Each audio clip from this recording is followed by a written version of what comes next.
Hey there, chameleons, it's Camille, and today we are bleaching my hair. I hope you guys saw yesterday's video, which was how to fade out red semi-permanent hair dye or any semi-permanent or demi-permanent hair dye. But the next step in changing the color is bleaching. So unfortunately, I have these crazy long roots, and we've got to take care of those. So I'm going to show you guys how I bleach my hair in the most healthy way possible. First, I'm going to get my bleach, which is the Prism Lights in blue, and I just got this at Sally's because it was on sale, and because it's blue, which is the opposite of orange on the color wheel, so it will help kind of balance out the orange tones in your hair and get you closer to blonde. Now I'm mixing that with a 30 volume developer, and I always use the cream developer over the liquid because it's easier to use. I'm doing 1 scoop of powdered bleach using the scooper that came with it. Shaking up that developer, shake it like a Polaroid picture. You're actually not supposed to shake Polaroid pictures, apparently. People just do it wrong. It kind of breaks the color capsules. But anyways, I'm doing 2 scoops. So I'm doing a 1 bleach to 2 developer ratio, mixing that together. And then I'm adding some Olaplex, and I'm putting in 1/4 of an ounce like it says to on the packaging, but you just want to read that.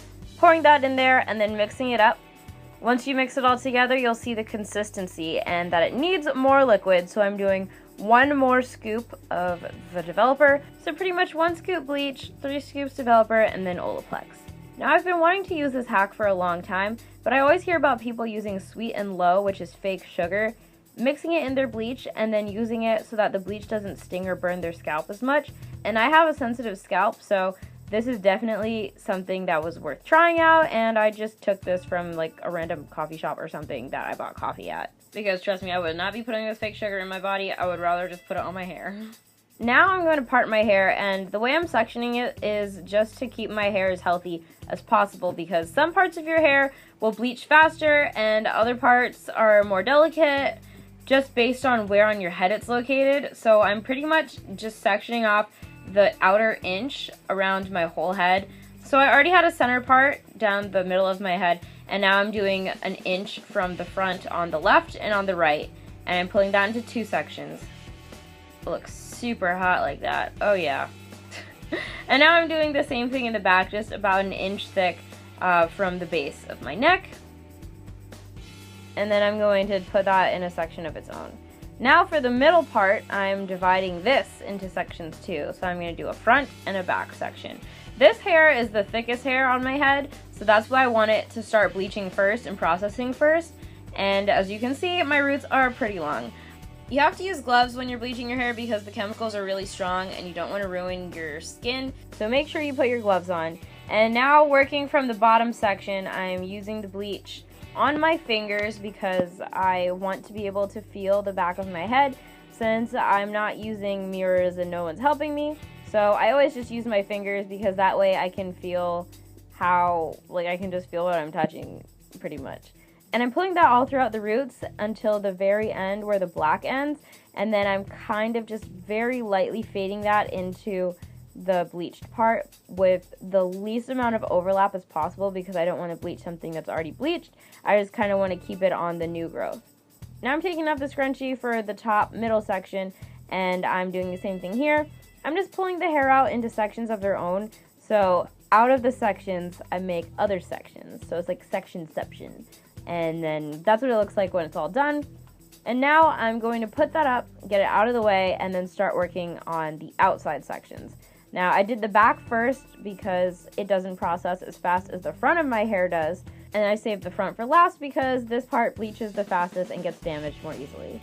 Now, once all the bleach is on, you're going to let it sit for a while, and I used a very low volume. Since I used Olaplex on the 30, it brings it down to a 20 volume, so I just let it sit for probably 1.5 hours because it was so low, and this is what it came out looking like. So you can see that my roots are still golden as expected with such a low volume, but it didn't ruin my hair. Now I'm going to use the Olaplex number 2, which you use after you rinse out the bleach. Don't actually use shampoo, you just rinse it out. Then you put this on all of the sections that you bleached, and it's going to help bond your hair back together and kind of fix some of the bonds that were broken when you bleached. So I'm doing that all throughout the roots that I bleached and then just pulling it throughout a little more.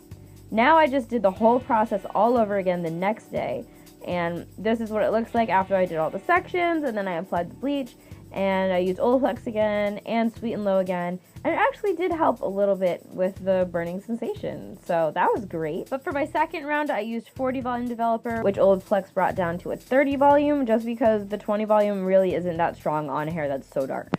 So I just let this sit for probably about 40 minutes.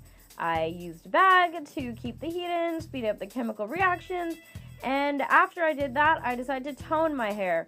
I used this Blonde Brilliance stuff because it has acai extract, coconut oil, papaya extract, mango oil, wheat proteins. It has all this stuff in there to keep your hair healthy. Even the developer has coconut oil, papaya extract, and mango oil, so it is better for your hair. And I only used 5 volume developer because I just wanted to deposit the color without adding any extra lift or any extra damage to my hair. So I squeezed the tube of the toner into my little mixing bowl. It's like white stuff, but then at the end it turns kind of like a peachy pink color for some reason. But that's what it looks like. And then I add the same amount of developer, so it's a 1-to-1 ratio, and you pretty much just need half the bottle. So you just mix it all together, make it a nice even paste. And then this is what my hair looked like the next day after the 2 bleachings had happened and dried. And I definitely did some hot oil and some keratin treatments before doing this. Now I'm just sectioning my hair again. I'm sectioning it into quarters this time, just so it's easier to apply the toner. And the toner is not as big of a deal as the bleach, so you don't have to be like too crazy with the sectioning. But you definitely have to wear gloves because it is chemicals again. And I'm using my fingers once again to spread this out just because it's easier to feel. So I start with the center part, apply it there, and I move to the front of my face. And just all around the outsides of the part. Make sure it's nice and saturated, and then you want to start sectioning off the other parts of the section with your fingers and making sure that every single thing gets covered. And then with all of the extras, you just want to use that on the rest of your hair and just kind of pull it through all the rest of your blonde. It will just kind of tone everything out a little bit and just make your hair a little bit more even. I'm putting my hair up in a ponytail and then up in a bun just to keep it out my face, girl. And then I'm putting on a plastic bag, speed up the chemicals, and because it makes me look like Tupac in a twisted way. So that's the healthy way that I use to bleach my hair and tone my hair and get it ready for hair dye. So tune in tomorrow and you will see the new hair color. Thank you guys so much for watching. I hope you enjoyed this video. Don't forget to subscribe to this channel, my cooking channel, and my vlog channel, which are linked down below. And I will see you chameleons in the next video. Kisses. Mwah.